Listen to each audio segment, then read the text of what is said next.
बहुत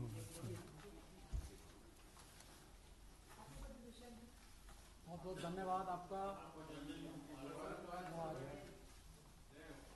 आपके ऐसे दुआ और आशीर्वाद बना रहे और ये सामंजस्य समझौता भी चलती रहनी चाहिए जी। मित्रों नमस्कार। अपने बीच केंद्रीय सामाजिक न्याय अधिकारिता मंत्री और पार्टी के वरिष्ठ नेता संसदीय बोर्ड के सदस्य माननीय थावरचंद गहलोत जी हैं। माननीय भारतीय जनता पार्टी के राष्ट्रीय महामंत्री और सांसद जिनका आज जन्मदिन भी है, ऐसे हमारे श्री दुष्यंत गौतम जी भी आपको संबोधित करने वाले हैं। बगल में अनुसूचित जाति मोर्चा भारतीय जनता पार्टी के राष्ट्रीय अध्यक्ष श्री लाल सिंह आर्या जी हैं। मेरा सादर अनुरोध है माननीय थावरचंद गहलोत जी से कि आपको संबोधित करें। माननीय गहलोत जी। सभी मित्रों को सादर प्रणाम। मैं आज आपके बीच में एक महत्वपूर्ण विषय लेकर के उपस्थित हुआ हूं। भारत सरकार ने अनुसूचित जाति वर्ग के उच्च शिक्षा प्राप्त करने वाले छात्रों के लिए अर्थात कक्षा 11 से लेकर के उच्च शिक्षा जो प्राप्त होती है उसके लिए जो छात्रवृत्ति मिलती है, उस छात्रवृत्ति में ऐतिहासिक परिवर्तन किया गया है, उसकी जानकारी देने के लिए हूँ। देश की आज़ादी के पहले से, और मैं ये कहूँ कि 1944 से पोस्ट मैट्रिक स्कॉलरशिप देने का प्रावधान है और 59-60 से इसमें राज्य और केंद्र दोनों मिलाकर के कुछ शेयर देते हैं और उससे फिर पोस्ट मैट्रिक स्कॉलरशिप छात्रों को दी जाती थी। 11वीं से लेकर के ग्रेजुएशन तक, पोस्ट ग्रेजुएशन तक, पीएचडी, आईआईटी, स्पेशल जो एजुकेशन होती है सबके लिए ये छात्रवृत्ति देने का प्रावधान है। बीच में एक फार्मूला आया कमिटेड लायबिलिटी का और उसमें एक मापदंड था कि पंचवर्षीय योजना में 5 सालों में जो अंतिम वर्ष था उसमें जो खर्चा किया था राज्य सरकार और केंद्र सरकार दोनों के सहयोग से, वो राशि कमिटेड लायबिलिटी हो जाती थी और फिर वो कमिटेड लायबिलिटी राज्य सरकार को देना होती थी और उसके अलावा जो खर्च होता था ट्यूशन फीस का, रख रखाव का, वो फिर केंद्र सरकार देती थी।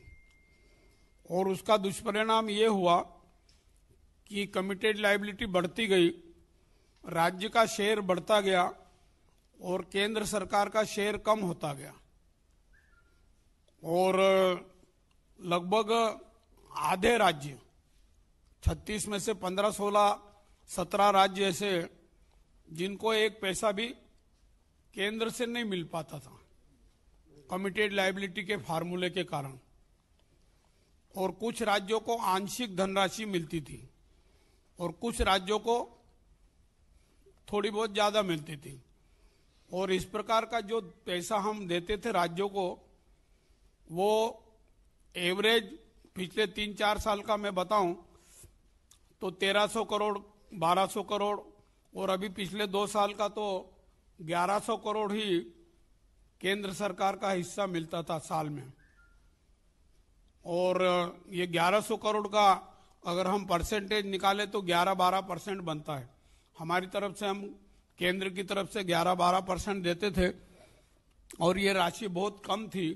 इस कारण से 10th पास करने के बाद छात्रवृत्ति के अभाव में राज्य सरकार जब कठिनाई महसूस करती थी और छात्रवृत्ति देने की स्थिति में नहीं रहती थी, तो बहुत सारे छात्रों ने ड्रॉप आउट ले लिया, अर्थात स्कूल छोड़ दिया, उच्च शिक्षा की पढ़ाई छोड़ दी। एक तो ये परिणाम ये आ रहा था, दूसरा ये कि राज्य सरकार के पास पैसा नहीं होने के कारण वो कई राज्यों में छात्रवृत्ति दे नहीं पाते थे और देते भी थे तो टाइम पर नहीं देते थे। इस कारण से भी बहुत सारी कठिनाई आती थी। राज्यों से हमारे पास मांग आती रही और हम भी इस विषय पर विचार करते रहे और विचार करने के बाद ये तय किया कि एक ऐसा अमाउंट कर दें जो केंद्र राज्यों को ज्यादा दे, और चूंकि शिक्षा राज्य का अधिकार है, राज्य का विषय है, इसलिए उनको भी शुरू से जो शेयर पैटर्न चल रहा है उसको 60-40 कर दिया जाए। 60% केंद्र सरकार देगी और 40% राज्य सरकार वहन करेगी। और इसका परिणाम ये होगा कि हम जो 60% अमाउंट देंगे वो जो वर्तमान अमाउंट दे रहे हैं 1100-1200 करोड़, उसका 5 गुना होगा। अभी हम एक साल में 1100-1200 करोड़ रुपए देते थे, अब एक साल में 5500 से लेकर 6000 करोड़ तक की राशि केंद्र राज्यों को देगी और 40% राज्य मिलाएगा। ये कुल राशि का एवरेज हमने जोड़ा है 5 साल का। ये योजना 5 साल के लिए है, 25-26 तक। तो इसका हमने अमाउंट जोड़ा टोटल, तो 59,048 लाख रुपए बनते हैं। और अभी हम देते थे 11,55,000 करोड़ और अब बनेगा ये 59,048 करोड़। इस प्रकार से ये राशि हम देंगे और इसका लाभ ये होगा कि जो ड्रॉप आउट हो गए लगभग 1,36,00,000 गरीब से गरीब परिवार के बच्चे, जिसके घर में परिवार में लोग निरक्षर है, पढ़े लिखे नहीं हैं, इस कारण से पढ़ाई का महत्व कम समझ के बच्चों को स्कूल धनाभाव के कारण स्कूल छुड़वा देते थे। ऐसे 1,36,00,000 तो ऐसे छात्र होंगे जो गरीब निर्धन होंगे अत्यधिक, उनको शिक्षा के क्षेत्र में पुनः लाना, उनको प्रवेश दिलाना, उनकी पढ़ाई करवाना, ये काम करेंगे। और टोटल मिलाकर के 5 साल में 4 करोड़ छात्रों को इस प्रकार की छात्रवृत्ति का फायदा मिलेगा। ये छात्रवृत्ति की राशि हम डायरेक्ट स्टूडेंट के खाते में डालेंगे। राज्य सरकार से स्टूडेंट की सूची मंगाएंगे, उनके अकाउंट नंबर के साथ में सूची मंगाएंगे, वो अपने राज्य की छात्रों की सूची भेज देंगे मैं अकाउंट नंबर के। हम उन अकाउंट नंबर को देख करके उन छात्रों के डायरेक्ट खाते में पैसा जमा कराएंगे। और उसमें एक प्रावधान और कर रहे हैं कि राज्य सरकार पहले जमा कराए और फिर हम जमा कराएं। नहीं तो कई बार केंद्र जमा करा देगी और राज्य नहीं जमा कराएंगे तो छात्रों को छात्रवृत्ति नहीं मिल पाएगी। इस कारण से ये भी प्रावधान हम करने का प्रयास कर रहे हैं और मुझे उम्मीद है कि राज्य सरकार इस फार्मूले से सहमत होकर के, अभी तक हमने घोषणा की है, जानकारी दी है, उसके बाद कई राज्यों से इसकी प्रशंसा भी हुई है और कहा है कि ठीक है ये फार्मूला अच्छा है, हम इस फार्मूले से सहमत हैं। अभी तक किसी भी राज्य से इसका विरोध नहीं आया है। मैं मानता हूं सभी राज्यों के गले उतरने जैसा फैसला, ऐतिहासिक फैसला हमने किया है। प्रधानमंत्री नरेंद्र मोदी जी शिक्षा को प्रोत्साहित करने की दृष्टि से इस पर गंभीरता से विचार कर रहे थे और ये फार्मूला निकल करके आया है। डायरेक्ट बेनिफिट स्कीम के अंतर्गत स्टूडेंट के खाते में जाने के कारण लीकेजेस भी नहीं होंगे। पहले कई राज्य इस धनराशि का उपयोग छात्रवृत्ति देने की बजाय किसी और काम में ले लेते थे और कई राज्यों से शिकवा शिकायत आती थी, उसकी जांच भी होती थी और राज्य कह देता था कि ठीक है हम अब पैसा छात्रवृत्ति देने में लगा देते हैं। इस प्रकार की अनियमितताएं बहुत सारी होती थी। अब कुल मिलाकर अनियमितताएं भी रुकेगी, छात्रों को डायरेक्ट फायदा मिलेगा और इस योजना के कारण शिक्षा का स्तर बढ़ेगा। अगर मैं आंकड़े दूं कि 2002-03 में कितने थे छात्र और अब कितने हैं, तो आज की तारीख में जब 14-15 से आंकड़े गिनेंगे तो 17% था, आज की तारीख में 23% है और हमारा लक्ष्य है कि ये 27% तक छात्र लोग प्रवेश लेना प्रारंभ करें और 27% का आंकड़ा हम पार करें। इस प्रकार की योजना को लेकर के ये कार्य योजना बनी है। किस राज्य को कितना पैसा मिलेगा ये भी जानकारी मेरे पास है, अगर कोई पूछेंगे तो मैं बताने की स्थिति में रहूंगा। और ये 59,048 करोड़ जो धनराशि टोटल खर्च होने वाली है उसमें 35,534 करोड़ रुपए केंद्र सरकार का होगा और 23,500 करोड़ करीब राज्यों का होगा। ये स्थिति है, इससे छात्रों को लाभ होने वाला है।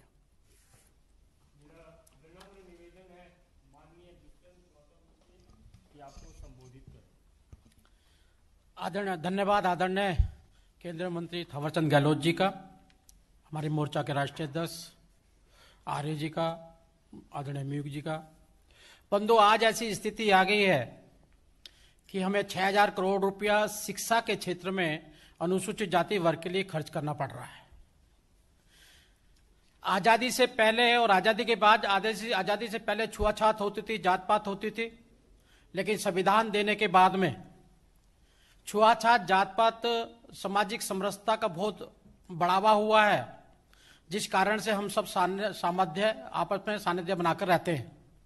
लेकिन समाज जो बुराइयां करता है, समाज में जो बुराइयां होती हैं, समाज के द्वारा, प्रमुख लोगों के द्वारा समय समय पे खत्म होती रहती हैं।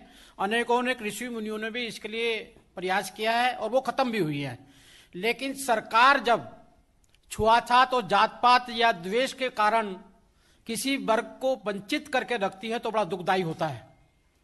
आजादी के बाद, क्योंकि डॉक्टर भीमराव अंबेडकर जी धारा 370 नहीं चाहते थे, वह पाकिस्तान के बंटवारे को आर पार चाहते थे, क्योंकि बंटवारा हुआ है, आर पार होना चाहिए।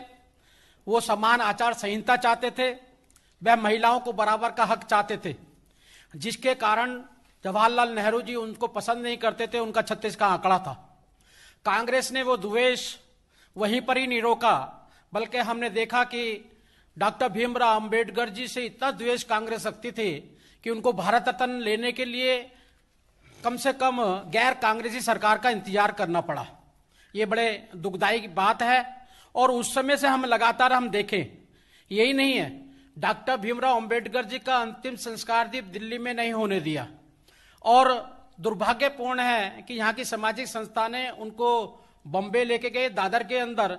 आपने देखा होगा दिल्ली में कहीं भी डॉक्टर भीमराव अंबेडकर जी की समाधि भी नहीं है और ना ही उनका संग्रहालय है। मैं अपने माध्यम से आदरणीय नरेंद्र मोदी जी का और हमारे सामाजिक न्याय अधिकारिता मंत्री थावरचंद गहलोत जी भी बैठे हुए हैं, इन सबका धन्यवाद करना चाहता हूं कि केंद्र सरकार ने आदरणीय नरेंद्र मोदी जी के नेतृत्व में डॉक्टर भीमराव अंबेडकर जी की समाधि, जो दादर के किनारे चेत भूमि है, जिसको चेत भूमि कहते हैं, उसका पूरा निर्माण वहां पे 10 एकड़ के अंदर इंदू मिल बंद पड़ा हुआ था, उसको लेकर डॉक्टर भीमराव अंबेडकर की समाधि बनाने का काम किया। और सबसे बड़ा दुख जब होता है, हम संग्रहालय देखते हैं, हम जवाहरलाल नेहरू के संग्रहालय जाते हैं, 3 मूर्ति बड़ी चीजें मिलती हैं, जहां तक कि उनको गुलाब का फूल उस समय का भी किताबों के अंदर बंद दिखाई देता है। उन जो दैनिक जरूरत की चीजें थी वो इस्तेमाल किया करते थे, वो भी हमें हर जगह मिल जाती है। गांधी जी के संग्रहालय में जाएंगे, आपको चश्मा मिल जाएगा, उनसे जो दैनिक की चीजें वो यूज करते वो मिल जाएगा। आप इंदिरा गांधी के संग्रहालय में जाएंगे, जिस साड़ी में गोली लगी थी वो साड़ी भी आपको मिल जाएगी। लेकिन डॉक्टर भीमराव अंबेडकर जी अचकन डाला करते थे, टाई पहना करते थे, चश्मा पहना करते थे, एक घर के अंदर रहते थे, तो घर में उनकी जो जरूरत की चीजें सारी थी। और खासकर वो टाइपराइटर भी था जिससे संविधान लिखा गया था।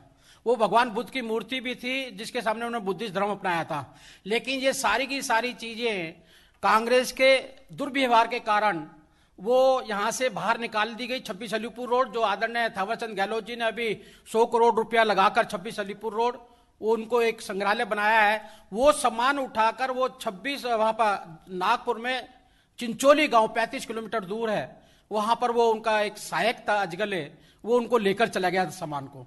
लेकिन मुझे बड़ा कष्ट हुआ जब अभी 4-5 साल पहले जब मैं उस संग्रहालय को देखने के लिए गया, एक टीवी मीडिया ने आपके द्वारा उठाया गया था वो सवाल कि देखिए डॉक्टर भीमराव अंबेडकर पे सरकारें लगातार हर बार पैसा खर्च करती हैं, करोड़ों रुपया खर्च करती हैं, लेकिन उनके सामान की क्या दुर्गति है। सारी टाइयों को दीमक खा गए, सारी कुर्सियां जो इस्तेमाल करती थी सारी फट गई, जो देने की जरूरतें चीजें थी सारा वो कोट अचकन जिस हैट को लगाया करते थे, जिस चश्मे को लगाया करते थे, सारा सड़ गया, दीमक खा गई सबको। जो टाइयां थी कभी 150-200 टाइयां थी, उनको भी सब दीमक खा गई। बड़े दुख की बात थी। और मुझे कहते हुए खुशी हो रही है कि आदरणीय थावरचंद गहलोत जी के नेतृत्व में, आदरणीय प्रधानमंत्री जी के नेतृत्व में आज हम 13 एकड़ के अंदर उस संग्रहालय को बनाने का काम कर रहे हैं वहां पर। और ये इसलिए कहना पड़ रहा है कि ये डॉक्टर भीमराव अंबेडकर जी के साथ ऐसा दुर्व्यवहार ही नहीं किया, बल्कि हमारे जो आज थावरचंद गहलोत जी ने बताया है, ये लगातार अभी तक हमने देखा है कि बीजेपी की सरकार आने से पहले आपने देखा होगा 50 लाख नकली छात्र पकड़े गए, अनेकों अनेक छात्रवृत्ति ले लिया करते थे स्टेटों के अंदर और बोगस नामों को रखकर, और वो उनकी छात्रवृत्ति को खाए आते थे, दलितों को डायरेक्ट नहीं मिलती थी। लेकिन आज जन धन योजना के माध्यम से आधार कार्ड से जोड़ने के बाद आज वो छात्रवृत्ति पूरी की पूरी, जो राजीव गांधी जी खुद कहा करते थे कि उनके शासन में ऐसा भ्रष्टाचार था कि 100 रुपया भेजते हैं तो 15 पैसे पहुंचता है, लेकिन आज छात्रवृत्ति पूरी पूरी मिलेगी। और आज के इसके साथ मैं एक और चीज की भर्त्सना करना चाहूंगा कि पंजाब के अंदर, अभी पंजाब के अंदर जो हमने छात्रवृत्ति स्कॉलरशिप दी थी, करीब 2019 के अंदर 303.92 करोड़ दी थी, लेकिन उन्होंने 18 दिसंबर को वहां से 248 करोड़ रुपया निकाला, और लेकिन उसके अंदर 39 करोड़ की पेमेंट का फाइल या दस्तावेज वहां पर अब भी नहीं मिल रहा है, जो बहुत बड़ा घोटाला इस स्कॉलरशिप में किया जाता है। आज वहां पर अनुसूचित जाति वर्ग के सारे धार्मिक संत, अनेकों अनेक IAS IPS पूर्व जो रिटायर्ड हैं चंडीगढ़ के अंदर उस पर स्ट्राइक पर बैठे हुए हैं, जो घोटाला पंजाब सरकार ने किया। और यही नहीं, अनेकों अनेक घोटाले जो कांग्रेस सरकार में होते रहते थे, इस पारदर्शिता के कारण वो उसके अंदर भी बहुत कमी क्या बिल्कुल नगण्य हो गए हैं। और मैं उसकी रिपोर्ट आपको बताना चाहूंगा, करीब करीब 1.4 लाख नकली NGO जो हैं वो खत्म हुए हैं, 2.5 लाख नकली कंपनियां खत्म हुई हैं, 21 लाख नकली डायरेक्टर खत्म हुए हैं, और सबसे बड़ी दुख की बात है कि राशन कार्ड जो गरीबों को राशन मिलता है, 5 करोड़ नकली राशन कार्ड इस पारदर्शिता के कारण खत्म हुए हैं। 4 करोड़ नकली LPG कनेक्शन थे, जिसके कारण से वो सारा कुछ हुआ, जो हमने खत्म करा है। और ऐसे ही सबसे दुख तो जो है मनरेगा के 2 करोड़ नकली कार्ड, मतलब मनरेगा के लोगों की कमाई को भी ये लोग नहीं छोड़ते थे। ऐसा सुशासन हमारे नरेंद्र मोदी जी ने देने का काम किया है।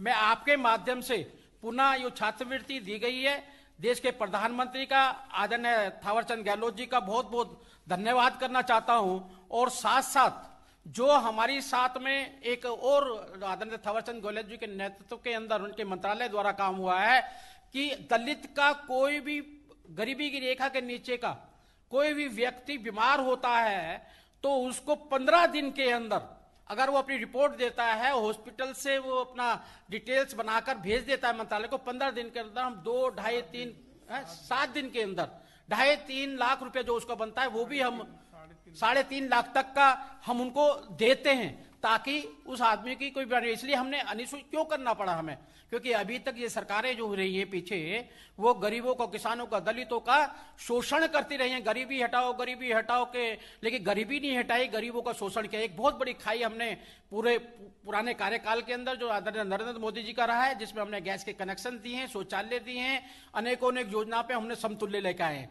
आज हम सरकार के माध्यम से उनको स्वावलंबी बनाने का काम कर रहे हैं, और अनेकों अनेक इसमें त्रुटियां भी पाई जा रही हैं। हम भारत सरकार, वर्तमान की नरेंद्र मोदी जी सरकार सभी दलित और गरीबों के प्रति समर्पित है। जिस प्रकार से आप किसान आंदोलन पर हम पहले भी बहुत कुछ बोल चुके हैं, ऐसे ही उनकी साथ भी दुर्व्यवहार का भावना जो कांग्रेस सरकार और वो कर रही है, उसकी हम भर्त्सना करते हैं। और नरेंद्र मोदी जी और थावरचंद गहलोत जी का बहुत बहुत धन्यवाद करते हैं, जिन्होंने अनुसूचित जाति वर्ग के को अब एकदम ऊपर उठाने का काम किया है। बहुत बहुत धन्यवाद। मैं 2 बातें और बताना चाहता हूँ, छूट गई थी। एक तो ये जो 5,500 करोड़ का अमाउंट इस मार्च तक ही हम राज्यों को दे देंगे, मतलब इसी साल से इसको लागू कर देंगे। और दूसरी बात ये है कि हर साल 5% राशि बढ़ा करके देंगे। जैसे 60-40 का रेशियो है ना, तो इस बार हम 60% दे रहे हैं, अगले साल हम 65 देंगे, उसके बाद वाले साल में 70 देंगे, उसके बाद 75 और 80 तक 80% तक का ये हर साल 5% बढ़ा करके देने का प्रावधान किया है, ये देंगे। आपके कोई प्रश्न हो तो पंजाब गवर्नमेंट का साइलेंट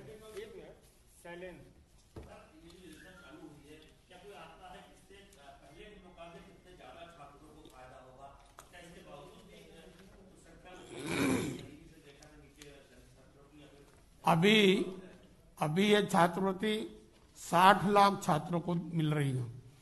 और जब हमने नया फार्मूला बनाया ना, तो हर साल 10% से ज्यादा वृद्धि होने की संभावना है और अगले 5 सालों में इसका लाभ टोटल मिला करके 4 करोड़ छात्रों को मिलने वाला है, ऐसा हमारा अनुमान है।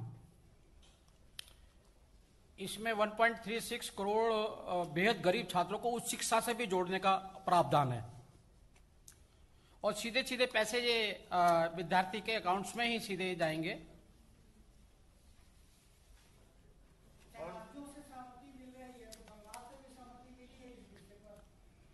असहमति किसी भी राज्य से नहीं आई अभी तक। अभी तो बंगाल वाले वो किसान क्रेडिट वाला भी पैसे मांग रहे हैं, अब तो पहले नहीं दे रहे थे, अब तो मांग रहे हैं। वो आयुष्मान का भी पैसा मांगेंगे थोड़ी देर में, लेकिन वो मांग रहे हैं हमें दोगे हम बांटेंगे, और वो कैसे बांटते हैं ये मालूम है। लेकिन सब पैसा जनधन खाता जो खुला है उसी के माध्यम से आधार कार्ड से संबंधित होकर जाएगा। कोई भी इसमें भ्रष्टाचार नहीं होगा। जो 85% लोगों को, कांग्रेसियों को, अन्य दलों को खाने की आदत पड़ी हुई है, वो आदत अब छूट जाएगी।